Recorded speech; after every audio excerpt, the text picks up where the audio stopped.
Les décisions du producteur et du consommateur. Grand 1. Relation entre producteur et consommateur. Le consommateur est une personne ou un ménage qui utilise des biens ou des services pour satisfaire ses besoins.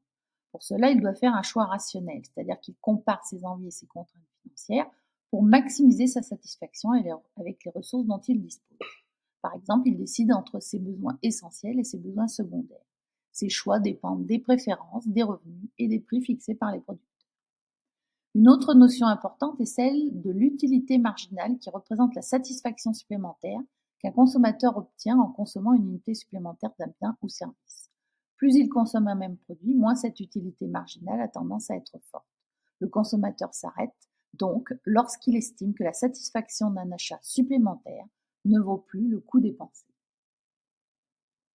Grand 2, la production et les choix des entreprises. Les entreprises produisent des biens et des services nécessaires aux consommateurs en combinant le travail et le capital.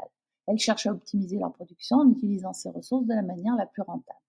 Elles ont donc différents coûts à gérer, les coûts fixes indépendants de la quantité produite, les coûts variables qui augmentent avec la production et le coût marginal qui est le coût de la production d'une unité supplémentaire. Pour être rentable, l'entreprise doit s'assurer que le prix de vente couvre ses coûts en produisant au volume qui maximise son profit. Grand 3, évolution de la consommation des ménages français. Depuis 50 ans, les habitudes de consommation des ménages français ont beaucoup changé. Par exemple, les dépenses en communication et loisirs ont augmenté, tandis que celles pour l'alimentation et l'habillement ont baissé en proportion. Certains biens sont devenus communs alors que les nouvelles technologies continuent de se développer.